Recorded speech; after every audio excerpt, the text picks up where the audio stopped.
Voilà. Épisode 5 de Aderaba. Alors, c'est un Likuta Halachot qu'on va faire aujourd'hui. Plus précisément, un kit sur Likuta Halachot. Ah, ça existe? Je savais Ouais. pas. En fait, c'est le Otsar Haïra. Tu connais le Otsar Haïra? Dans Corvéor? Non. C'est Rav de Tchérin, je crois, qui a compilé le Otsar Haïra. Il a pris tout le Likuta Halachot, il a résumé et il a mis en ordre par thème. En ordre par rapport au Shulchan Aruch Ragil? Non, par rapport à des nosim, à des sujets. Il y a sur Emet Ok. Emouna, il y a sur Shabbat, il y a sur... Et il y a une édition qui est sortie, ou très peu, ils ont fait ils ont compilé, ils ont appelé ça le kit sur l'écoute à la chot. C'est qu'ils ont repris le Haïra, mais ils l'ont remis dans l'ordre dès l'écoute à la chot. Et tu vois qu'en fait, il a fait un résumé extraordinaire de tout l'écoute à la chot. Mais plus qu'extraordinaire, c'est que parfois, avec son résumé, c'est un pérouche. Il t'amène des trucs que si tu l'aurais pas vu en lisant simplement le Likuta Halachot. Et quoi, ça Et vient ça, de sortir? Les éditions sont sorties que maintenant? Non, ils l'ont fait qu'une ou deux fois et c'est introuvable. Ah, ok. Introuvable. Ouais. J'ai trouvé un tome qui vend dans un truc comme ça de livres usés comme ça. Et bon, on en a un Il bête faut aller midrash. dans les gnisotes pour les trouver, ceux-là. Ouais, donc j'ai trouvé un tome. Et celui-là, en fait, c'est celui qu'ils ont utilisé dans le Chumash, le Keren. Fais voir.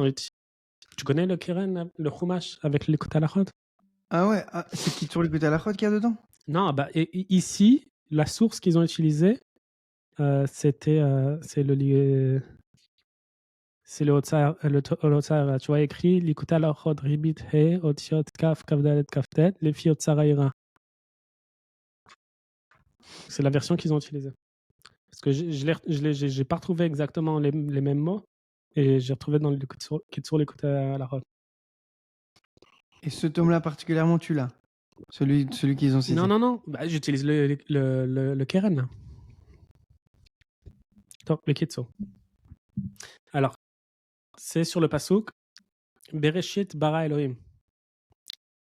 Attends, Ok. c'est quoi le noté? T'as pas dit, là. Alors, je vais te le dire pendant Tu fais le suspense. qu'on étudie.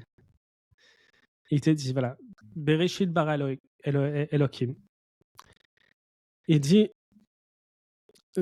Bereshit bara Elohim, Sofet Evot Emet. Ok, les dernières lettres de Bereshit bara Elohim, elles font le mot Emet. Il te dit à Simchat Torah, tout le monde monte à la Torah pour montrer que chacun de Bnei Israël, il a une part dans la Torah. Il dit parce que le Ikar du Emet, c'est de rapprocher et pas d'éloigner. Simplement, c'est de faire un bérour, un tri, et de dévoiler la Nekuda de Emet qu'il y a dans chacun de Israël. Et même chez ceux qui sont loin, très loin. Parce que c'est ça le Ikar de la vérité, de la volonté d'Hachem. Ikar amitat retsono et barach. Kamavoir bifnim. Et donc, c'est pour ça qu'on finit la Torah. Asher asa Moshe le'ene kol Israël. Que Moshe, il a fait aux yeux de tout Israël. Et Rabotenu Zal, ils nous ont dit qu'est-ce qu'il a fait devant tout un Israël. C'est qu'il a brisé l'étape de la loi. Devant les yeux du Ham Israël. Et directement, à Simchat Torah, qu'est-ce qu'on fait? Qu'on finit la Torah, on dit ces mots-là, les Nekol Israël, et directement, qu'est-ce qu'on fait? On recommence tout de suite, Bereshit bara Elokim. D'accord? Il dit qui roche devarecha emet. la tête de tes paroles sont émet. Comme on a dit, parce que Bereshit bara Elohim, c'est Sofet Tevot émet. Donc le début, on commence par émet. Ok? Et il dit parce que le Ikar de la création du monde a été fait grâce au émet, grâce à la vérité. Parce que c'est le Ikar, c'est l'essentiel du Kiyum, de l'existence du monde. C'est la vérité. Mais cependant, on a vu que les Rabotenu, ils nous ont enseigné que le Hémet, au moment de la création du monde, le Hémet, il a dit, ne créez pas le monde. Parce qu'il est plein de sheker. Ok? Quand Hachem il a créé le monde, il a pris conseil avec les anges. Ok. Et il y a un midrash qui dit, qui dit que toutes les midotes, est-ce qu'ils ont été d'accord avec la création du monde, oui ou non? Il y a le chesed, il a dit oui, parce que c'est du chesed de créer le monde. Le Hémet, il a dit non. Pourquoi? Le monde, c'est du sheker. Donc naturellement, le Hémet s'oppose à la création du monde. Ah, je crois que tu m'avais raconté ça au Mahon. Ouais, c'est possible. Et il le prend, il le jette par terre, un truc comme ça. C'est la suite. Il y a un truc comme ça. Et Natal Akadosh Baruch Hu Hémet veshlicho laaretz. Et Hachem, il a pris le Hémet et il l'a jeté à terre. Comme chez Katouv, vetashlech Hémet arza. Il a jeté le Hémet à terre. Et ensuite, il a dit à Kadosh Baruch Hu, fais monter le Hémet de la terre. Ta'ale ha'emet min haaretz. Comme je katouv, Hémet me'eretz titzmach. Le Hémet, il va l'itzmoir, comme on dit, il va germer de la terre. Donc, d'un côté, tu nous dis la fondation de la création du monde, il est sur le Hémet. De l'autre côté, tu vois, quand tu regardes comment ça s'appelle? Backstage, qu'est-ce qui s'est passé? Le Hémet, il s'est opposé. Alors, qu'est-ce que tu vas me raconter maintenant? Il s'est pas qu'opposé, il s'est fait jeter par terre aussi. C'est la conséquence. Il a dit, tu veux pas sa création, il l'a jeté à terre. Il a dit, voilà. Et c'est ça la création du monde. C'est que la création du monde, elle est dans cette péoula-là. Qu'Hachem, il a jeté le Hémet à terre. Et après, il a dit, elle va sortir, on va la lever, elle va germer de la terre. Donc il dit, apparemment, le Hémet, elle n'est pas d'accord avec la création du monde. Et il dit, Nimsa lichora lefi da'at ha'emet. Lefi da'at ha'emet lo iskim libriat ha'olam. Arze yadua ki ikar etzem ha'emet lamito hu Hashem yitbarach be'atzmo. Il dit, il faut savoir que le ikar du Hémet le'amito, c'est Hachem lui-même. Ok? Le Hémet le'amito. Je ne sais pas s'il y a une traduction mot à mot pour la vérité vraie. La vérité vraie, la vérité absolue. C'est Hachem lui-même. Ok? Et voilà, c'est certain. Maintenant qu'on voit que Hachem, il a créé le monde. Donc on voit la conséquence. Hachem, finalement, il a décidé de créer le monde. Le monde, il a été créé. Donc on voit que d'après le Hémet Lamito, la volonté d'Hachem, le monde, il a été créé. Ok? Alors en fait, il t'explique. Alors, on voit que le Hémet, il s'est opposé, mais le Hémet Lamito, il l'a Bémet créé. Donc il y a un conflit entre les deux. Tu vois? Il y a un niveau, la vérité, qui s'oppose, et le Hémet Lamito, il dit, il veut. C'est bizarre ton truc, parce que la vérité, elle est censée être absolue. S'il y a une vérité plus vraie que la vérité, la première vérité, elle est fausse. Et donc là, c'est là tout le diouk. Tout le diouk. Et donc ça veut dire qu'il y a une différence entre la vérité et la vérité absolue. Ils s'opposent. C'est diamétriquement opposé, l'un et l'autre.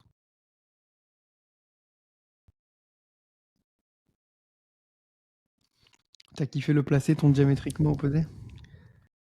Tu l'as préparé celui-là? Et il dit, בוודאי היו צריכים לברוא העולם, על פי האמת לאמיתו, אך האמת לאמיתו של השם יתברך עמוק ונורא ונשגב מאוד, כי מאוד עמקו מחשבותיו.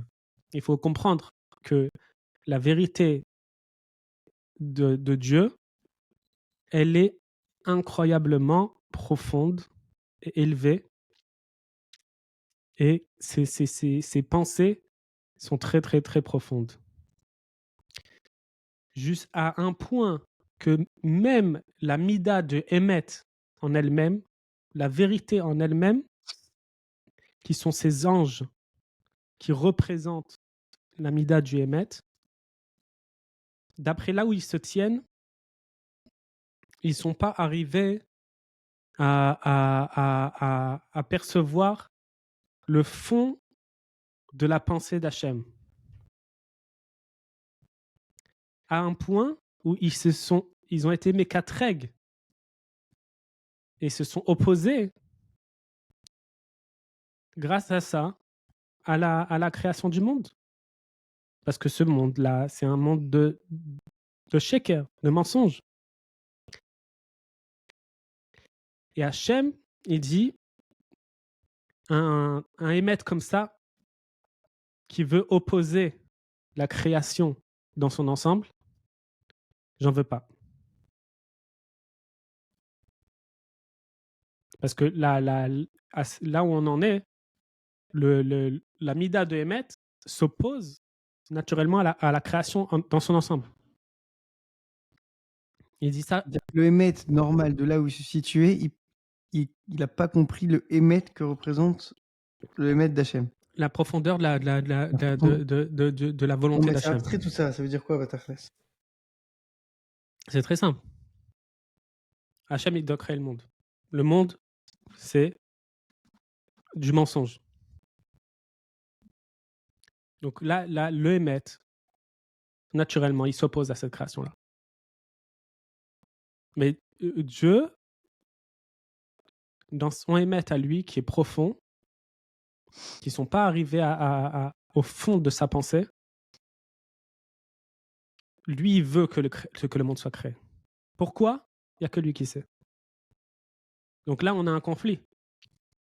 La mida du émet sur laquelle j'ai envie de fonder le monde, il s'oppose à ma création. Donc Hachem, il dit, un émet comme ça, qui critique et qui s'oppose à la création, j'en veux pas. Je veux pas de ce maître-là. Alors qu'est-ce qu'il a fait? Parce que ce qu'il dit... Mais comment il peut être appelé... C'est peut-être un diouk où tu vas en parler après. Mais comment ça peut être appelé émet? C'est du émet. Tu dis le émet absolu. C'est du émet pur. C'est que du émet. C'est naturel. Le émet, il s'oppose au shaker. Non, alors, ce que je te dis, s'il y a un émet plus grand auquel le émet, on va dire premier, s'oppose, donc le émet lamito, il est plus vrai, je sais pas comment dire, oui, que l'autre. Ouais, il est plus profond. Que plus vrai, ça veut pas dire que l'autre est faux?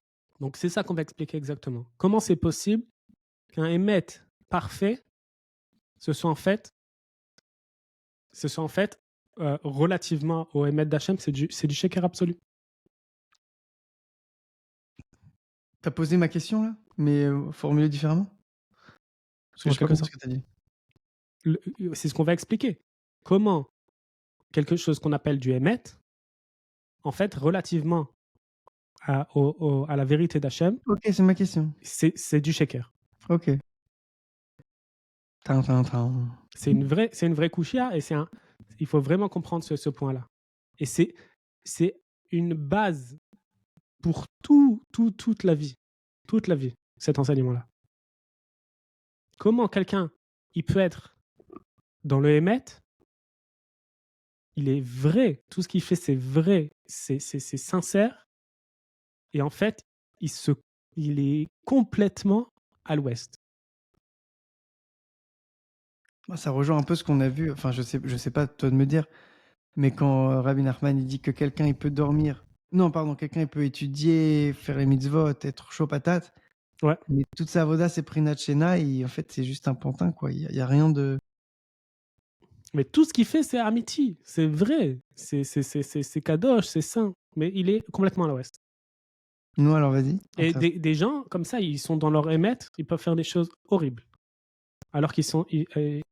parce que si tu vois, si on en était resté là, la mida du émet, ça aurait été une force contre la création du monde. Une force de destruction. Et tu vois que Bémet, on va voir, c'est que les gens qui détruisent le monde, ils font ça avec leur mida de Hémet. Il n'y a personne qui va et dit moi je suis dans le shaker, je suis pour le shaker. Ils sont tous convaincus qu'ils ont raison et avec cette force-là, ils vont détruire le monde. Enfin, essayer de détruire. T'as dit quelque chose t'as dit, ils sont tous convaincus qu'ils ont raison. Ouais. Et ils font ça avec leur mida du Hémet. Alors viens, on continue. Donc c'est un émet relatif. C'est pas un émet absolu. Tout le Hémet qui n'est pas le Hémet de Hachem, ce sera tout le temps un Hémet relatif. Ok. Il dit Hachem, il ne veut pas de Hémet kazé, parce que ce Hémet-là, il veut éloigner la création dans son entièreté. Et c'est pour ça, c'est de ça que ça vient, que parfois, quelqu'un va rentrer en conflit avec son ami et il va l'éloigner. Il va beaucoup l'éloigner parce qu'il voit que d'après son émet, et que, son émet à lui, et il voit que son prochain, il est éloigné de son émet à lui, du chemin de son émet, et c'est pour ça qu'il y a des conflits dans le monde. Tous les conflits dans le monde, ils viennent de l'amida du Hémet. Parce que chacun, il a son derrière du Hémet, et chacun voit que d'après son Hémet personnel, l'autre, il est dans un chemin contraire. Et donc, il dit, il faut l'éloigner. Et donc, c'est pour ça qu'il y a des conflits. Et il dit, il va plus loin. Il dit parfois, et même souvent, l'homme, il rentre en conflit avec lui-même. Et il s'éloigne lui-même de Hachem grâce à son émet, à cause de son émet. Parce qu'il voit, d'après son émet, il voit de ses yeux à quel point il est pagoum, à quel point il est... Kilou... Il est pagoum, il est mauvais. Il voit à quel point il est quelqu'un de mal, de mauvais. D'après son émet à lui. Qui loue le manque de cohérence, tu sais, c'est ceux qui disent c'est pas cohérent avec qui je suis, alors je te demande pas. Exactement. Mais ça, c'est un yesod, c'est une fondation pour comprendre tous les enseignements de Rabbi Nathan. Ça, c'est un des enseignements. Le Inyan du Hémet, il faut savoir que Rabbi Nathan, il est devenu Rabbi Nathan grâce à sa recherche du Hémet. C'est-à-dire qu'il est expert. Il est expert. S'il y a dans le monde quelqu'un qui est expert dans ce niveau-là, c'est Rabbi Nathan. Il est expert dans la recherche du Hémet et il sait ce que ça veut dire. Que ton Hémet, il te dit, c'est lui qui t'éloigne d'Hachem. Jusqu'à un point où il tombe dans le Yehush, dans le désespoir, et il s'éloigne lui-même. Parce qu'il voit d'après le Hémet, il sait à quel point il est loin, à quel point il n'a aucune chance, et c'est pour ça qu'il s'éloigne. Il dit, c'est fini pour moi, il faut faut être honnête, faut être cohérent. Je vois, c'est-à-dire, je vais pas essayer de jouer un jeu. Je te pose une question, enfin personnelle plutôt, une réflexion que j'ai eue. Ça touche ce point-là. Moi, ça fait presque 11 ans que je fais Shnei Mikra et que j'ai pas raté une paracha. Elle va y aller. Hein? Elle va y aller. Et là, je dois avoir 9 parachutes de retard. Kittour, cette année, elle était difficile pour plein de choses, donc je vais pas rentrer dans les pratimes. Et du coup, mes sdarim se sont hyper mélangés et tout. Et à chaque fois, je me dis, bon, il faut que je rattrape. Et j'ai du mal à rattraper parce que c'est long.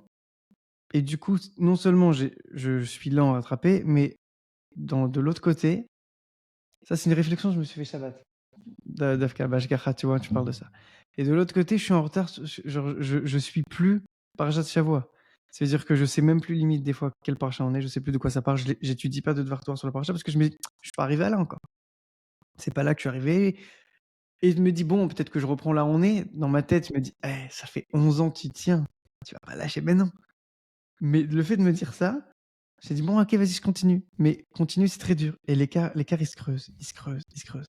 Alors je me dis, tu sais, ce Shabbat, je me suis dit, vas-y, on va faire. Aujourd'hui, je suis une Bria Hadasha, je commence aujourd'hui Shnei Mikra. Je m'enlève. Je commence à ouvrir le Chumash. J'ai dit, non, mais ça fait quand même 11 ans que tu fais que t'as pas raté une fois. Genre. J'ai fermé, je me dis, bon, je rattraperai plus tard. Je sais pas si c'est Nikra, je me suis fait avoir ou pas, tu vois. Tu vois ce que je veux dire? Est-ce que ça rentre dans le contexte là actuel? Parce que Béhémet, c'est un moment émettre de faire ça. Mais il n'y a pas plus grande chose aujourd'hui qui m'empêche d'étudier Parashat Shavua que ça, tu vois. Mais, bon, t'as compris. On dit tout. C'est pas que tout. Tu peux appliquer ça à tout. Non, mais alors voilà, qu'est-ce que je fais là, FK? Tu fais de bonnes doutes. Qu'est-ce que tu veux? Il faut que tu vois. Bémet, c'est sûr que ça s'applique. Dans tous les cas, c'est sûr que ça s'applique. Parce que là, il te dit la seule raison pour laquelle quelqu'un il s'éloigne d'Hachem ou d'une avoda, c'est à cause du Hémet. Parce que son Hémet, il est trop fort. Et c'est extraordinaire. Tu vas voir la suite de cet enseignement. Et quand tu vois que Rabbi Nathan, il dit à son fils, dans une lettre, il lui écrit, il lui dit, ton Hémet, il est trop fort. Il est trop fort pour toi, Kilou, tu peux pas encore le supporter? Descendre un Non, cran? tu veux trop. Tu as trop de Hémet. Et c'est pour ça que tu t'éloignes. Comment tu peux dire un truc pareil? Bah ouais, je suis en train de réfléchir. Mais c'est ça. Ton Hémet, il est trop fort. Et le Hémet de tout le monde, il est trop fort. Et c'est pour ça qu'ils s'éloignent eux-mêmes. Et c'est pour ça qu'ils éloignent les autres. Chacun, parce qu'on son Hémet, il est trop fort.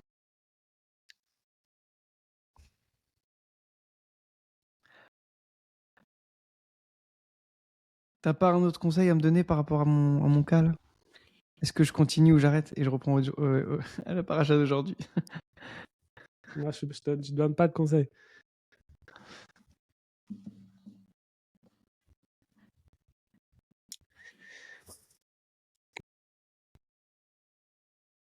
Ok. Et tout ça, à quel point quelqu'un il s'éloigne lui-même, et à quel point il rentre dans des conflits, ça vient du kitroug, du émettre sur toute la création. Ça veut dire que quelqu'un,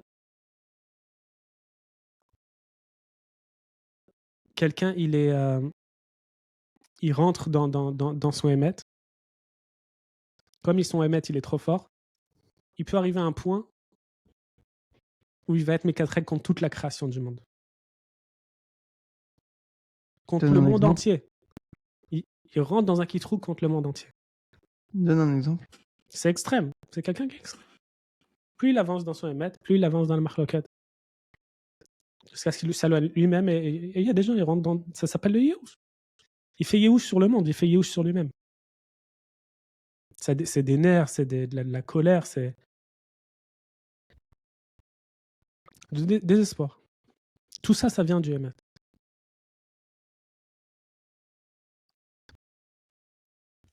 Il dit Umisham b'chinat kitrugim elu nimshach shoresh kol הבחירה של האדם, שבזה נברא הכל, כמובן בפנים, ועל כן אמת היה צורך גם בקטרוגים אלו בשביל תיקון הבריאה והבחינה בשלמות. Il dit que c'est de là que vient le inyan du libre arbitre. Et tout ça, il y avait besoin de ce kitroug, de cette, comment on dit, Accusation. cette accusation pour réparer le monde dans son entièreté. Comment on dit? Entièreté. Il dit, mais Hachem, il ne veut pas de ce émettre. Et il a éloigné et il a jeté à terre. Parce qu'Hachem, il cherche un émettre qui rapproche et pas qui éloigne. Donc ce émettre-là qui éloigne, il n'en veut pas. Et il dit, c'est précisément dans ce monde-là qui est plein de sheker, quand quelqu'un dans ce monde-là, il est mitgaber, il se renforce, il mérite de trouver un point de émet, dans ce monde qui est plein de sheker, quelqu'un qui se bat et trouve un point de émet, ça c'est très très très cher aux yeux d'Hachem, plus que tout.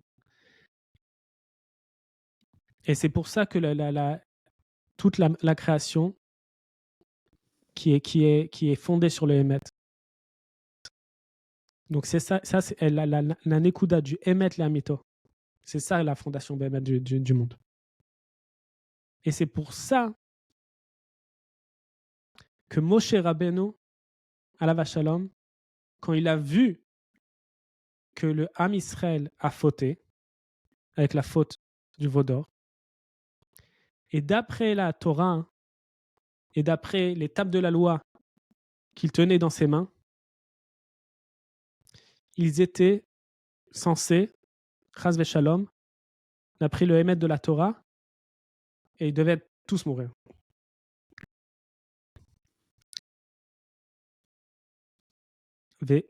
Alors, mais Moshe Rabbeinu, que lui il a réussi, il est parvenu à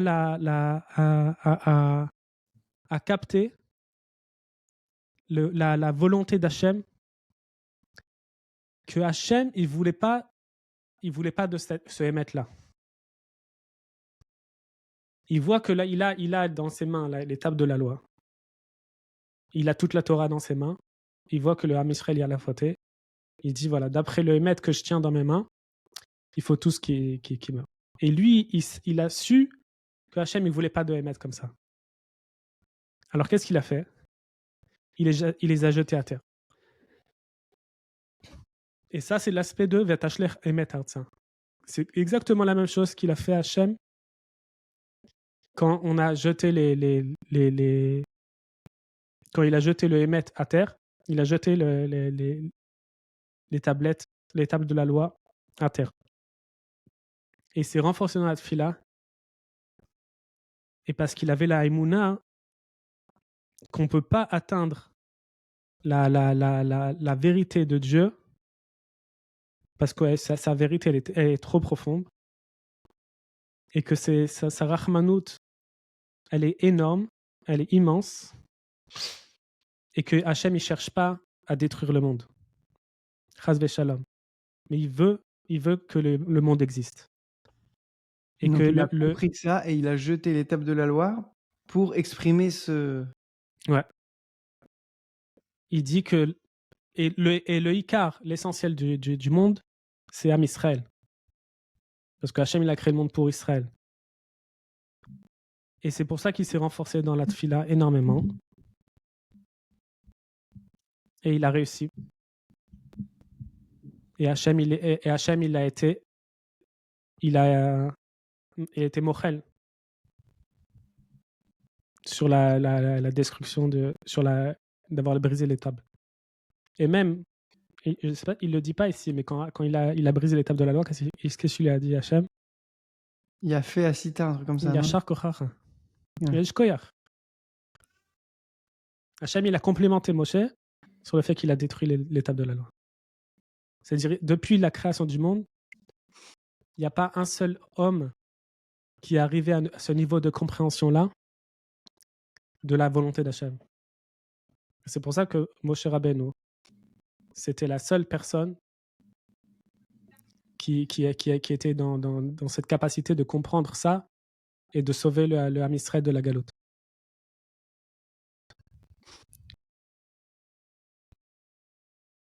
Et donc, il lui a dit de faire une deuxième paire de tables. Et ça s'appelle Ta'ale Emet Min Haaretz. Tu vas faire monter le Emet de terre. Mechinad Emet Me'eretz Titzmar. Et donc, c'est pour ça qu'après l'école Israël, dans la fin de la lecture de la Torah, tout de suite, on commence Bereshit. Parce que les deux, ils vont ensemble. Ok, maintenant, tu as détruit les tables. Et maintenant, tu vas refaire des nouvelles tables. C'est-à-dire, ok, tu vois, tu as aperçu un Emet. Ce Emet-là, il était extraordinaire. Il était parfait. Et ce Emet-là, tu vois, tu arrives à un point où il devient un accusateur. Et tu dois savoir, Hachem, il veut pas il veut pas de ça.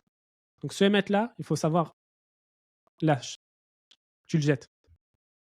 Maintenant, tu vas recommencer et tu vas chercher un nouveau Emet qui est plus profond et qui prend en compte ton prochain, l'existence de ton prochain.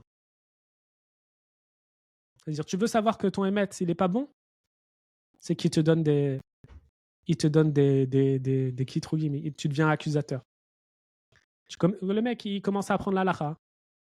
Et quand il commence à apprendre la halakha, il se rend compte que tout le monde, il fait n'importe comment. Tu vois?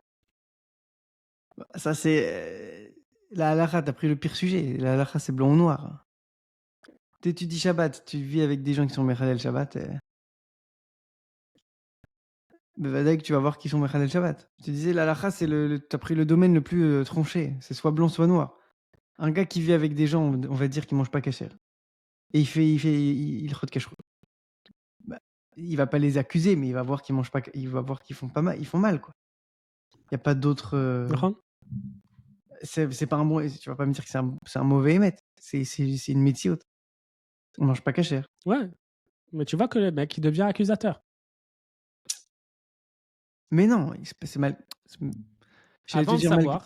Avant de savoir, il était tranquille. Nous, alors, pourquoi continue à manger pas kasher? J'ai rien dit. Mais il faut savoir. C'est-à-dire que le mec, s'il continue comme ça, après, il va faire le djihad. Bah, t'es extrémiste, là. C'est pas moi qui suis extrémiste. C'est comme ça. C'est-à-dire, il y a des gens, c'est pas que il y a des gens, tu vois, plus que le mec il rentre dans son émet, plus il devient plus son émet il est rigoureux, plus il devient extrême. Oui, je vois ce que tu veux dire. Je vois ce que tu veux dire. Mais c'est un tout, c'est pas stable. C'est-à-dire qu'en fait, il peut pas supporter que quelqu'un ne va pas d'après son émet à lui. Ok?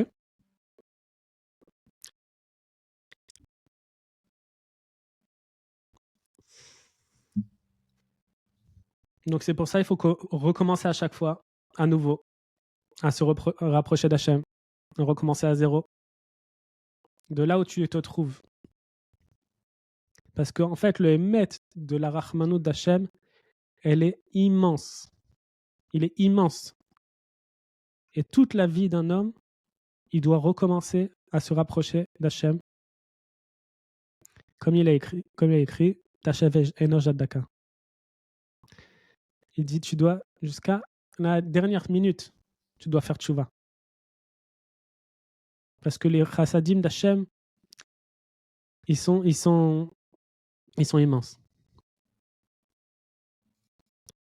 Ok?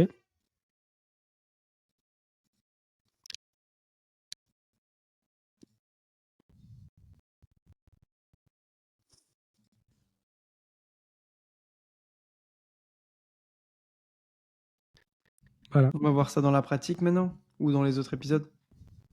Tu vas continuer le nosé, Comment Kevin? et tu vois où il est à Deraba dans ce nana. Il est où le méchant frère là? Ben, C'est il est quelqu'un, quand il tu jettes voit. le émet. Tu jettes ton émet, Comment tu tu fais. fais pour servir Hachem quand tu as ton émet et tu vois que tu es complètement à côté. Toi-même, tu te vois que tu es complètement à côté. Comment tu dis, je vais quand même avancer?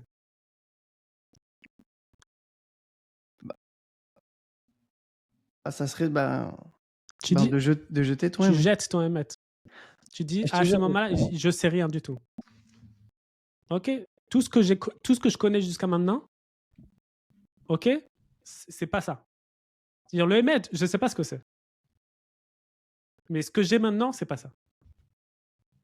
Et maintenant, on recommence à zéro. Maintenant, on va chercher qu'est-ce qu'il veut acheter.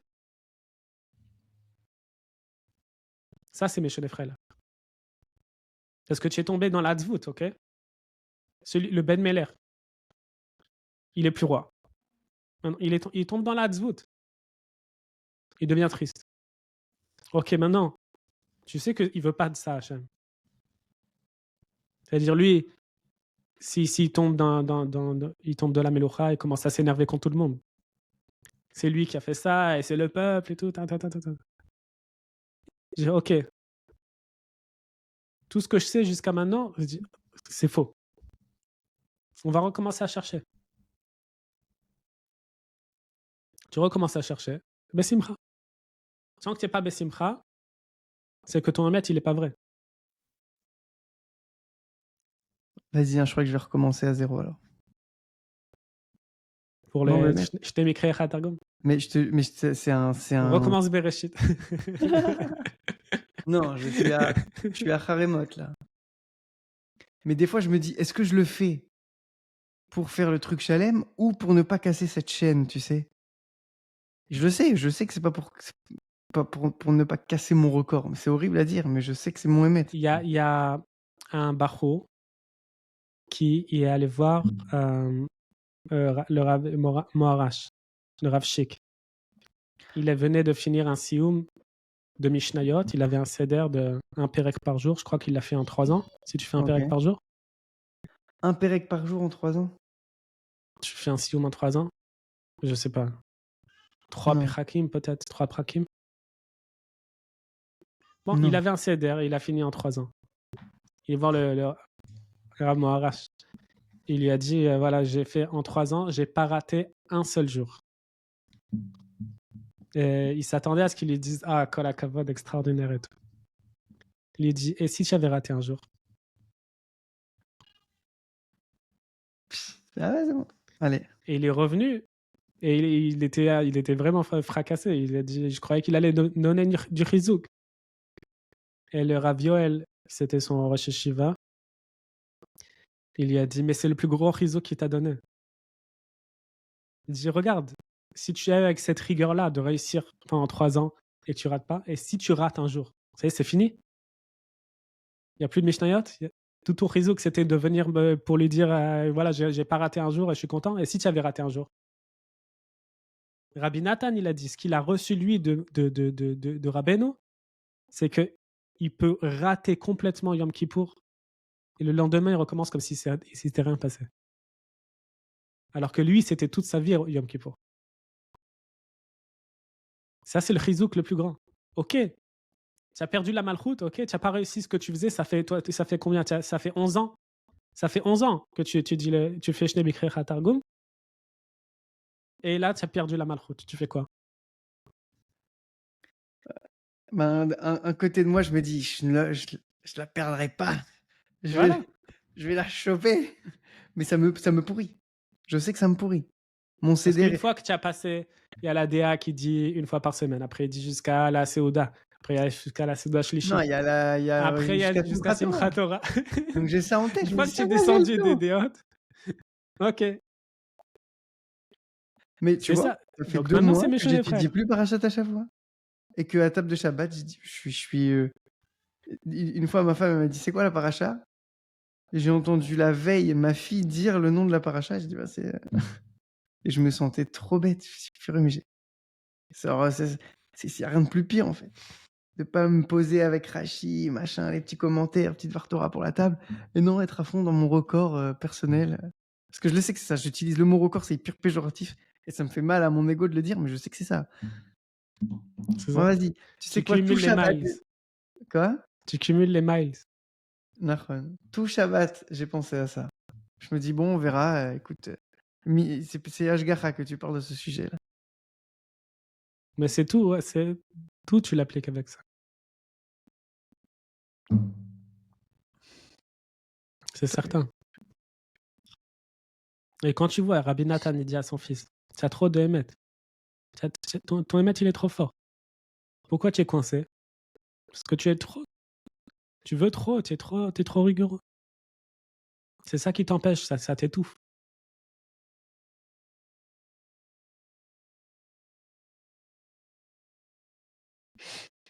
Dans le Sipour du Rav et Ben Yachid,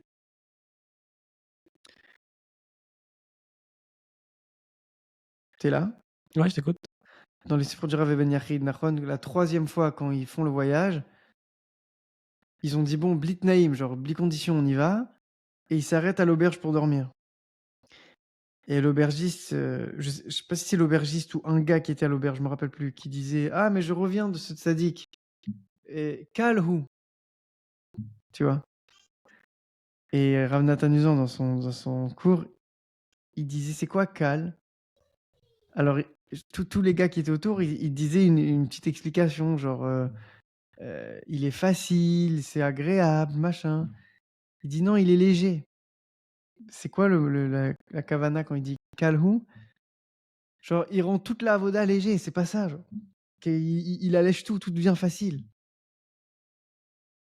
Et c'est de ça que ça vient. Une écoute marloquette sur Rabbi Nachman, c'est que ça, c'est genre, bon, c'est trop facile, dis-moi, c'est pas Ouais, vrai. il a fait. Et il a expliqué dans ce sens-là. Il dit, la avoda, c'est sûr que c'est pas ça. C'est trop facile ton histoire. Exactement. Tu, Wow, c'est magnifique. tu lis dit Teili, mais tu deviens un super saiyan. Mais allez, casse-toi. Tu vas dans mon Tsioun et Ouais, t'as ton Tikkun. c'est pas ça. Il faut. Il faut steigen. C'est pas. Mais c'est bidou ce que tu dis. Ton émet, il est trop fort. C'est recommence plus léger. Mais je Calme. te dis, c'est vrai à 100%. Moi, je te dis, j'ai un ami à moi, ok? Lui, c'est un Baal Tshuva extraordinaire. Il vient d'une famille. Alors que ses grands-parents et tout, c'était des rabbinim et tout, mais jusqu'à ce que son rave il devient. Son grand-père, son grand-père, il devient un rave libéral et tout. Donc, il y a plus de judaïsme après quelques générations.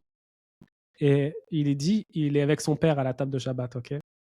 Son père qui est un kibbutznik, tu vois, vraiment rien de Torah. Et quand il voit ses enfants et tout faire le kiddush et tout, il leur dit, mais c'est comme ça que tu fais le kiddush. Il dit, mais il faut faire avec de la éclavoute, avec du cœur et tout. Et lui, genre, il dit, il peut pas, quelqu'un qui fait les choses comme ça par habitude et tout, il peut pas. Genre, lui, il dit, pourquoi il n'est pas Shomer Torah Mitzvot? Parce qu'il faut que ce soit émettre jusqu'au bout, tu vois. Il faut que ce soit vraiment une avoda avec du cœur, un chibour avec Hachem à 100% et tout. Et donc, pourquoi la conséquence, c'est qu'il fait rien. Si tu fais pas comme ça, alors laisse tomber. Et je te dis, c'est amitié. Mais la plupart des gens, c'est ça. Pourquoi ils font pas être au Ved Hachem? Dit parce que faire à 100%, mais comme il faut. Alors ils font pas. Donc en fait, il faut une rama, un niveau de sheker pour pouvoir avancer vers le Emet. C'est-à-dire que le sheker, c'est ton sheker temporaire, c'est le Emet au long terme, ok? Psh, fait. C'est-à-dire, tu sais que donc, c'est obligé, même le Emet de la création du monde, c'était du sheker. Bah, mais c'est grâce à lui, en le détruisant, qu'on a fait un Emet plus profond. Regarde ce pasouk. Tzadik bemunato yichye. Il dit pas bemuna, il dit bemunato. C'est ta emuna à toi, pas celle de l'autre, pas celle de ton voisin, pas celle de ton rave. Comme tu as dit, ta emuna avec ton package de shaker, ton package de ce que tu peux pas faire et ce que tu peux. Et avec ça, tu avances. Ouais. Mais il faut être conscient de ça. Il a Nous dire, fait, tu sais, là où je suis, ok, il y a du shaker. Comment on fait? On avance avec ça. il a fait. Ça, c'est méchant des frères, là. C'est-à-dire, il Mais dit, ça peut si Bémet, quelqu'un, il vit ça, c'est le plus heureux du monde. Parce qu'il se dit: «C'est bon, je suis, j'enlève des chaînes, tu t'enlèves un poids. j'enlève, Tu j'enlève t'enlèves un le poids. poids, Tu mais vis pas avec ces un». conflits. Tu vis avec ces conflits. Ouais. Et c'est pas, tu sais que c'est pas, tu sais que c'est pas normal. Tu sais que tu es pas normal. Tu sais que tu es complètement taré. Mais alors avance. Que ça t'empêche pas d'avancer. Je vais aller en boîte de nuit ce soir. Chas v'shalom. C'est Ça, mon c'est à des shaker. rabats à four à la four. Ça, c'est les dit. Chas v'shalom. Tov, shkoyach. Kol hakavod. Il y a beaucoup Razak. encore à dire sur ça. Et Bémet, c'est une des bases pour tous les autres enseignements, mais Bah, il a c'est fait, quelque vas-y. chose à vivre toute sa vie avec. Il le dit, le Rav Besançon, je l'ai vu, il dit explicitement, il dit cet enseignement-là, c'est l'enseignement qui t'accompagne toute ta vie.